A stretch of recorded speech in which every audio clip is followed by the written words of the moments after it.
Neurodiversity is all about creating open and collaborative work environments.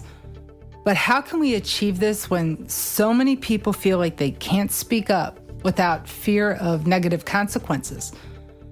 I believe the answer lies in our ability, or lack thereof, to foster psychological safety.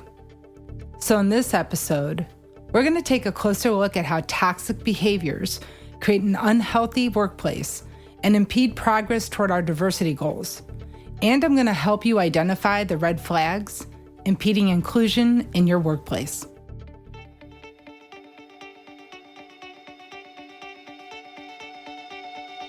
Hi, I'm Dr. Theresa Haskins, and welcome to Think Differently, the podcast that challenges the status quo and explores the power of neurodiversity to create a more inclusive and accessible world. Together, we will talk about everything from the value of different perspectives to the limitless potential of human beings. We'll explore how embracing differences can lead to endless possibilities and how you can maximize strengths to make a positive impact on the world. So sit back, relax, and join me as we get ready to think differently. Hi, everyone. I'm here to talk to you today about the concept of psychological safety and its critical importance in your diversity and inclusion efforts. You see, I'm often asked two questions. The first is, why do so many diversity and inclusion efforts fail? And the other is, should I disclose my disability to my employer? And while these questions may seem like very separate issues and come from different viewpoints of the employer and the employee, the answer to these questions are the same. It depends. And it depends on the level of psychological safety in your organization. So some of you may be asking, well, what is psychological safety anyway? And what psychological safety is when an individual believes that they can communicate honestly and take interpersonal risks without fear of negative consequences to their self-image, status, or their career. It's a place where people feel safe to voice their opinions, they can share their ideas, and they're willing to take risks without fear of judgment or ridicule. And psychological safety is critical because without it, you can't create a workplace where people trust each other, communicate, and support each other openly. And if you can't talk openly, you won't get the support you need. Which means that most employees in these environments are not going to disclose disabilities, let alone request accommodations if they don't have to. And then the lack of diversity cycle and inadequate support in the workplace continues. I'm sure we've all been in situations where we felt like we couldn't speak our minds, couldn't share our ideas, or were afraid to ask for time off, support, or some other sort of workplace accommodation, right? And the truth is a lack of psychological safety at work is not uncommon. And it's a problem that can stem from so many different sources. Sometimes it's the manager, sometimes it's due to individual interpersonal interaction issues on the team, and sometimes it's a byproduct of the overall company culture. What we do know is that psychological safety is based on trust, respect, and open communication. And if you feel like you'll be ridiculed, ostracized, or penalized because you're different, because you asked a question, or you needed to ask for an exception that deviates from the standard rules, then you lack psychological safety at work. When you lack psychological safety, you can't be yourself. You can't bring your whole self to work because you're always second guessing, trying to blend in, stay under the radar, and work to stay in alignment with the in-group and norms of the team. And this creates a very stressful, sometimes hostile, and most certainly toxic environment. And let's pause for a moment here. In the environment I'm describing, Success comes from pushing aside individual needs, following the majority whether you agree with the approach or not. You're not speaking up, and you're working to conform at all costs to the workplace norms and behaviors. I believe a lot of people work this way. And this is problematic if we are also pushing to increase diversity, especially neurodiversity, in the workplace. If your workplace is focused on cultural fit, they figuratively punish or exclude those that work outside the rules, then you're going to have issues when you try to include neurodivergent individuals. Now, I usually take a positive approach when discussing the future state of diversity and inclusion and how we're going to get there. However, if we're going to be candid about achieving inclusion, then we also need to be realistic about the impact of toxic workplace cultures and the lack of psychological safety within them. You will not be able to increase diversity on your team if you lack safety, consistency, and respect. It just can't be done. But you can address these issues on your team. You can ready them to be more inclusive. You can create the space and culture that is ready to accommodate employees' needs, whether or not they have a documented disability. And this is critical because if you have a toxic workplace and then you bring in employees with disabilities and grant them accommodations where others were denied similar requests, it's a breeding ground for disaster. So let's unpack all of this so you can better understand not just what psychological safety is, but more importantly, how to identify where your team has issues and why it's so crucial to address the health of your team before you try to increase the inclusion of neurodiverse individuals at the office. Currently, studies estimate that approximately 30% of working professionals have some sort of disability. Yet the data also shows that only about 4% of disabled people disclose their disability to their employer. This is significant because this tells us that people are afraid to self-identify and asking for accommodations because they know the chance of discrimination is high. And even when companies are making efforts to change these outcomes, to create policies, processes, and routes to accommodation, a lack of psychological safety is often still what's holding everyone back. This is the foundational piece that teams are built upon. All the targeted programs will not help if we do not have teams and managers that treat each other well. And if the majority are already having a hard time being included and don't feel like they have a sense of belonging, how are you going to bring in people with disabilities? How are you going to include someone profoundly different in terms of how they communicate, think, and approach work? So from my perspective, this is a monumental problem. Because when you peel back the layers of diversity and inclusion issues, the problems all begin with leadership and organizational culture. If you have a team that checks all these boxes for psychological safety, and then they lack diversity, then you can begin to unpack the issues of unconscious bias, lack of accessibility, prejudice, and other diversity-aligned issues. And I believe these teams exist, groups that are psychologically safe and yet lack diversity. But from the conversations I have, from a lot of the discourse I read online, to my observations in the workplace, I see that most teams have some deficiency when it comes to psychological safety.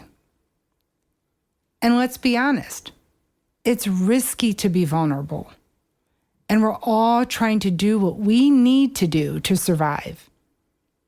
And when you are in basic survival mode, you are usually looking out for yourself first, then your family and friends, and others, especially if they're not like you, are last in line. Yet, as a larger community, we know that diversity is the right thing to do, that all humans should have the right to work, to live full lives. And so we work to increase diversity on our teams. But we don't address the underlayers, and we continue to wonder why we can't seem to realize all these amazing benefits research shows diversity can bring. I spend a lot of time educating people on what is autism, what is ADHD, why is neurodiversity so important, how do we create more neuro-inclusive workplaces, how can we make our workplaces more accessible. I teach leaders and educators to focus on strengths, be open to new ways of working, and being accepting of communication differences and new approaches. All of this leads to innovation and higher engagement and more productivity. And this is great. It's really great. But yet here we are. So many diversity initiatives are failing, and people are trying to get it right, and they're still stumped. But it's really not that hard to figure out.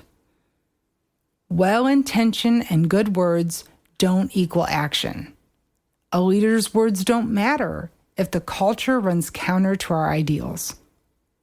What we need is not only to change who we include, but people need to be aware of how they act, how they react, and how they apply the rules that impact all aspects of the team, and ultimately our ability to include diverse individuals.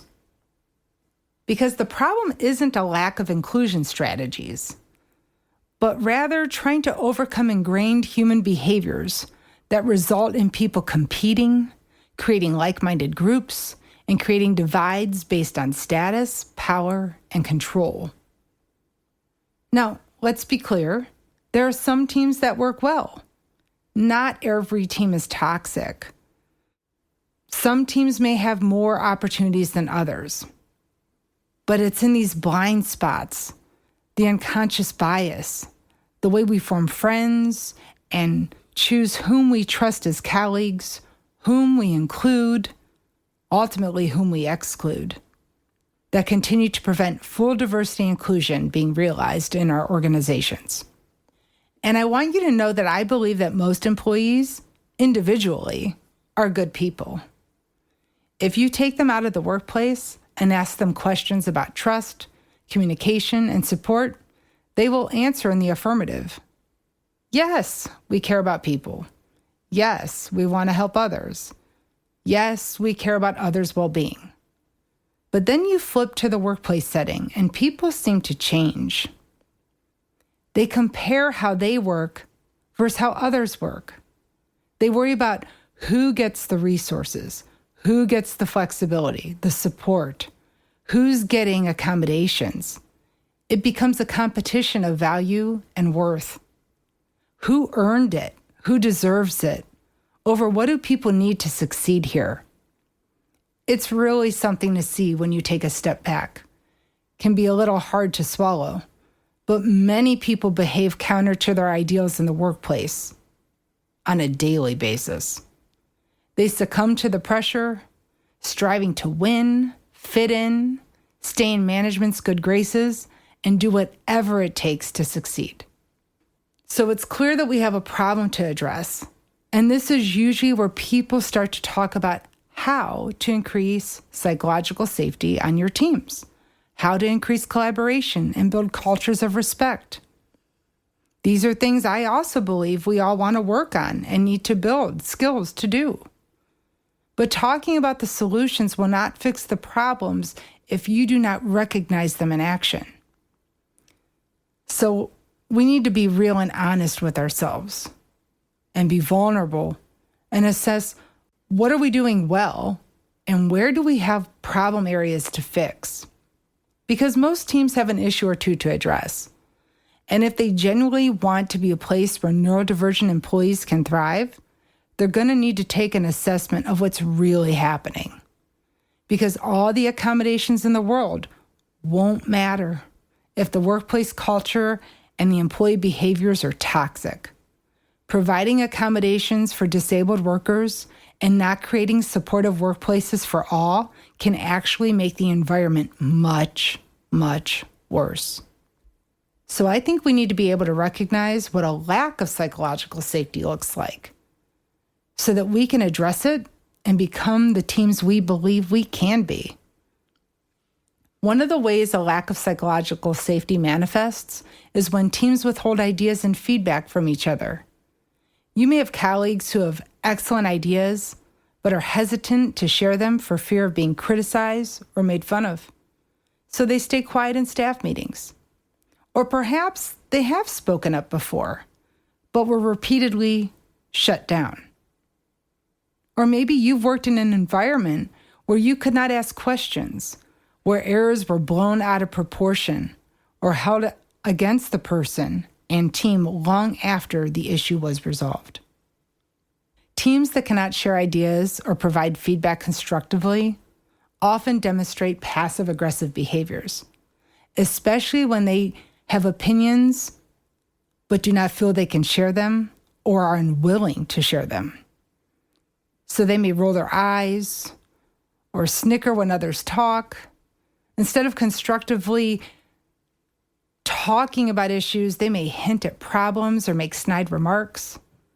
They don't clearly express a problem, but will act in ways that result in further tensions. This type of behavior is not only unpleasant and unproductive, but it also can result in confusion and misunderstandings, especially for neurodivergent employees. This type of environment creates unnecessary drama, leads to gossipy behavior, and ultimately can lead to a lack of trust among team members. It's not only unhealthy, it creates an environment that is difficult to navigate successfully. Another factor to watch for on your team is groupthink. This happens when individuals conform to decisions and behaviors of the majority, even when they disagree with it. And they do so simply to fit in and avoid negative feedback and conflict. Groupthink can occur in healthy work environments too, but it becomes toxic if people feel pressure to participate in hobbies, interests, or other values shared by the team and its leaders, even if they're not their own. And when we think about neurodivergence and how it impacts interpersonal communications and how information is processed, we can see why this type of environment would be especially problematic and how all of this leads to a lack of diversity in the workplace, because people who can't fit in will ultimately opt out of that work environment. And if they can't leave, they will begin to disengage, which leads to suboptimum performance. And if people aren't talking, if they aren't sharing information, if they don't feel like they fit in, then you will often find a lack of collaboration too, with employees working in silos or avoiding working with colleagues altogether. And this type of workplace is unhealthy and does nothing to promote teamwork or collaboration. It kills productivity, results in confusion, and puts people at odds with one another. This type of environment is the opposite of what is needed to create diverse organizations, where we can support each other's strengths and offset our weaknesses to create a unified team. With all of this, it's no surprise that a lack of psychological safety leads to high stress and burnout amongst employees. Toxic workplaces that lack psychological safety often have unrealistic expectations of perfection, a normalized view of overtime in the office, fear of making mistakes, seeing the tending to personal needs as having a lack of priorities, and any variance to the norm a sign of weakness. If people do not feel supported, or worse, fear being cast out and ridiculed for taking care of their needs, striving to find balance, or pushing back against unrealistic expectations, why would anyone raise their hands to ask for help, admit a flaw, or request an accommodation? When employees' needs and well-being are ignored, it creates a toxic and under-supported environment. And this issue compounds if there's a perception that some people's needs are prioritized and met more than others. If you have a team that is burned out and lacks psychological safety, where people follow the rules and cannot attend to their own well-being, then they will be less supportive when disabled individuals are provided accommodations that are similar to the types of adjustments they could use to be productive too, but were denied. We need to be mindful that if we're going to increase inclusion and provide accommodations, that we are certain that we are meeting the needs of all of our employees, and not just those who you are legally required to provide reasonable accommodations for. If you provide support only for your disabled employees, while others struggle to manage life in the office, you will breed more resentment and issues in your workplace.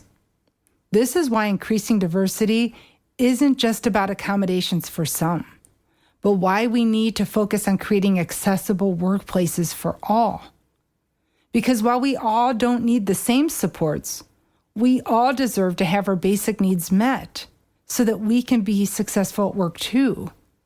And when employees feel supported, they are more willing to support others. I know when I was much younger, I worked in a very toxic workplace, and I can tell you that these types of behaviors erode the spirit and motivation toward work. It's isolating, pits employees against each other, and makes work so much harder than it needs to be. More so, a place with passive-aggressive communications and unwritten rules that lead to failure don't lead to positive outcomes for anyone, especially neurodivergent individuals who need additional support in communications and flexibility in approaches. And all of this brings me back to the questions from the beginning of this episode. Why are diversity efforts failing? And should I disclose my disability to my employer? And I hope you know now that the answer is, it depends. It depends on whether or not the employers focus on psychological safety and accessibility for all its employees. So now, you are a little better equipped to better identify the types of behaviors and actions that may be red flags to successful neurodivergent inclusion and overall employee well-being. You're going to be better able to ask the right questions and learn how people at the company work, if and how they collaborate, and check to see if there is diversity in thought and approach, or if there is the way we do things around here mentality, which, if you're following along, is a big red flag. The idea of psychological safety feels good, but its absence is horrifying. It makes for toxic and very unhealthy workplaces. So let this idea serve as a notice to all of us to be more mindful of who we are at work, how we treat others within the team, across functions, and know where we could be better partners to others. This type of reflection and awareness is a form of advocacy. It's a critical part of advocacy because you need awareness before you can take decisive action. And when you can be honest with yourself and call out opportunities in how you interact with your team and colleagues, then you will be ready to begin making the changes that create a pathway to inclusive cultures. Thank you for listening to this episode of Think Differently. I hope you found our discussion today insightful and thought-provoking. I want to thank Audio Works Studios for their exceptional production and recording support. Without their expertise and dedication, this podcast would not be possible. If you enjoyed this episode, we encourage you to share it with others. Your support helps us to reach new audiences and promote neurodiversity in our world. Also, be sure to subscribe to this podcast on iHeartRadio, Spotify, Apple Podcasts, or your favorite platform so that you can stay up to date on the latest episodes. We look forward to seeing you again soon on Think Differently.